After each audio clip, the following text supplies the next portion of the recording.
Man ana man ana man ana Assalamualaikum warahmatullahi wabarakatuh. Apa kabar semuanya? Semoga kita selalu diberikan kesehatan dan perlindungan oleh Allah Subhanahu wa Ta'ala.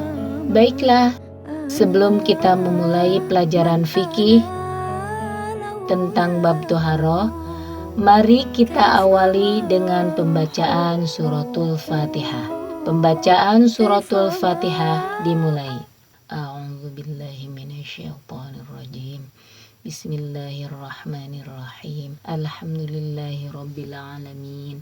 Ar-Rahmanir-Rahim. Maliki yaumiddin. Iyyaka na'budu wa iyyaka nasta'in.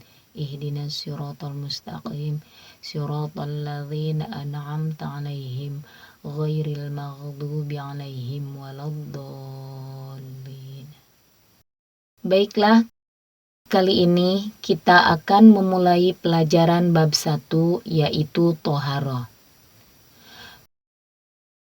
Tujuan pembelajaran kita kali ini yang pertama adalah membahas tentang pengertian Toharoh. Kemudian dalil-dalil tentang Toharoh. Dan tentang macam-macam air suci yang mensucikan.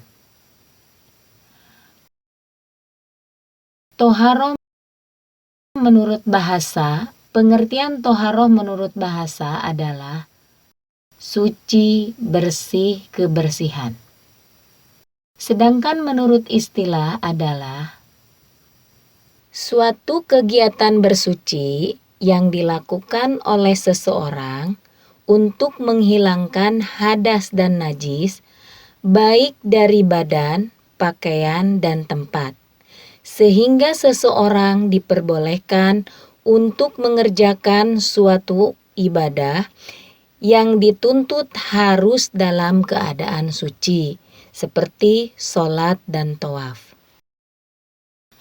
Adapun dalil-dalil tentang toharoh adalah terdapat dalam surat Al-Baqarah ayat 222 yang bunyinya A'udzubillahi minasyaitonirrajim. Bismillahirrahmanirrahim. Innallaha yuhibbu tawwabina wa yuhibbul mutatahhirin.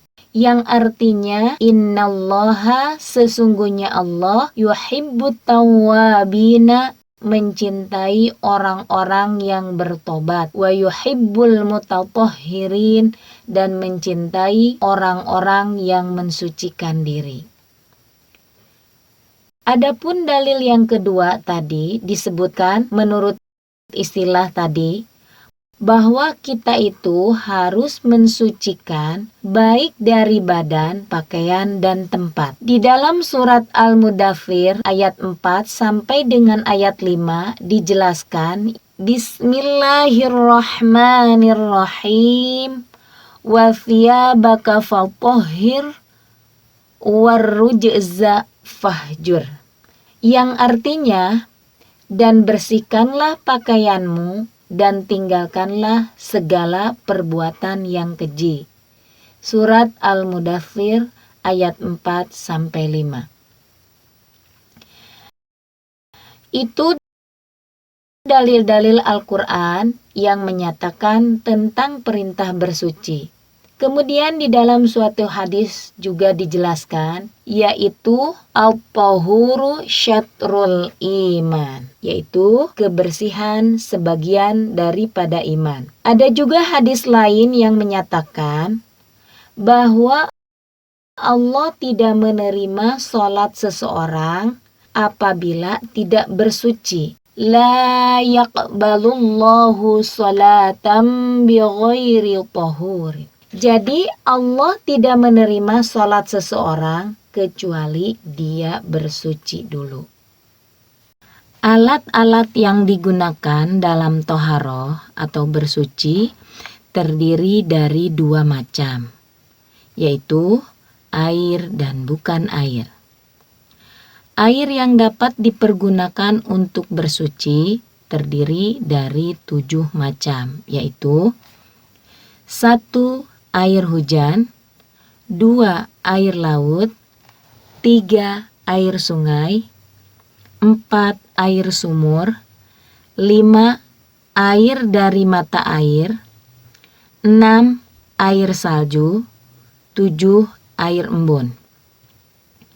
Sedangkan alat bersuci yang bukan air terdiri dari debu dan benda-benda kesat yang lain seperti batu, kayu, kertas, tisu, dan lain-lain.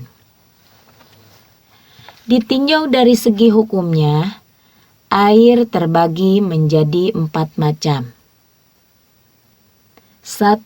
Air mutlak atau tohir mutohir, artinya air suci mensucikan. Yang dimaksud dengan air mutlak ialah air yang masih asli, belum tercampur dengan sesuatu benda lain dan tidak terkena najis. Air mutlak ini hukumnya suci dan dapat mensucikan. Yang termasuk air mutlak ini yaitu tadi air hujan, air laut, dan macam-macam air lainnya yang sudah disebutkan sebelumnya. Sebagaimana firman Allah di dalam surat Al-Anfal ayat 11 yang artinya, dan Allah menurunkan air hujan dari langit kepadamu untuk mensucikan kamu dengan hujan itu. Kemudian dalil lain di dalam surat Al-Furqan ayat 48. Dan kami turunkan dari langit air yang sangat bersih. Kemudian di dalam hadis yang diriwayatkan oleh At-Tirmidzi yang artinya laut itu airnya suci dan bangkainya halal dimakan. Nah, dalam hadis yang diriwayatkan dari Abu Hurairah bahwa ada seorang laki-laki bertanya kepada Rasulullah dan ia berkata, "Kami pergi berlayar dan kami membawa air hanya sedikit. Jika kami memakai air itu untuk berwudu, kami tidak dapat minum. Bolehkah kami berwudu dengan air laut?" Jawab Nabi, boleh, yaitu huwal tahuru ma'uhul hillu maitatu. Laut itu airnya suci dan bangkainya halal dimakan. 2. Air makruh. Air makruh juga disebut dengan air musammas. Apa yang dimaksud dengan air musammas atau air makruh? Yaitu air yang dipanaskan pada terik matahari dalam tempat logam yang dibuat dari seng atau besi, tembaga, baja, aluminium yang masing-masing benda logam itu bisa berkarat.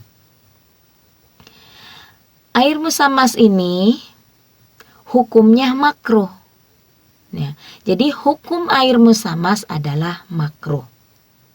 Air ini suci dan mensucikan, tetapi makruh dipakai karena dikhawatirkan dapat menimbulkan suatu penyakit. Adapun air dalam logam yang tidak berkarat dan dipanaskan pada terik matahari tidak termasuk air musammas. Demikian juga air yang ditempatkan tidak pada logam dan terkena panas matahari juga tidak termasuk air musammas.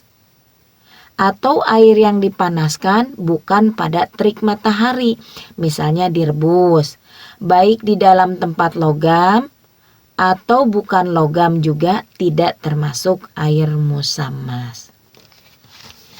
Yang ketiga, air mustakmal atau disebut juga dengan air ghairu tohir mutohir Air mustakmal disebut juga dengan tohir ghairu mutohir. Artinya suci tetapi tidak mensucikan. Yang dimaksud dengan air tohir ghairu mutohir adalah bahwa air ini hukumnya suci tetapi tidak dapat untuk menyucikan. Ada 3 macam air yang termasuk jenis ini, yaitu 1. Air suci yang dicampur dengan benda suci lainnya sehingga air itu berubah salah satu sifatnya, warna, rasa, ataupun baunya. Contohnya air kopi, air teh, air susu. Suci dimakan tetapi tidak mensucikan untuk dipakai toharoh. Kemudian yang kedua, air suci yang sedikit yang kurang dari 2 kula dan sudah dipergunakan untuk bersuci walaupun tidak berubah sifatnya. Atau air yang cukup 2 kula yang sudah dipergunakan untuk bersuci dan telah berubah sifatnya. Yang ketiga, air buah-buahan atau air yang ada di dalam pohon.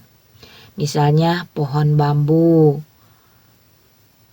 atau air semangka, air kelapa, dan lain-lain. Kemudian yang keempat, air ditinjau dari segi hukumnya. Yang keempat adalah air mutanajis atau air bernajis. Air seperti ini hukumnya najis, tidak boleh diminum, tidak sah dipergunakan untuk wudhu, mandi, atau menyucikan benda yang terkena najis. Jadi, yang dimaksud dengan air mutanajis ialah air yang tadinya suci, kurang dari 2 kula, tetapi terkena najis dan telah berubah salah satu sifatnya. Misalnya warna, bau, atau rasanya sudah berubah. Sebaiknya apabila air itu banyak, lebih dari 2 kula, walaupun terkena najis tetapi tidak berubah salah satu sifatnya, hukumnya tetap suci dan mensucikan. Air ini boleh diminum dan sah dipergunakan untuk bersuci, baik untuk menghilangkan hadas maupun najis. Itulah pelajaran kali ini yang dapat Ibu sampaikan mengenai materi tentang toharoh. Pelajaran kali ini kita tutup dengan pembacaan hamdalah bersama-sama. Alhamdulillahirrahmanirrahim.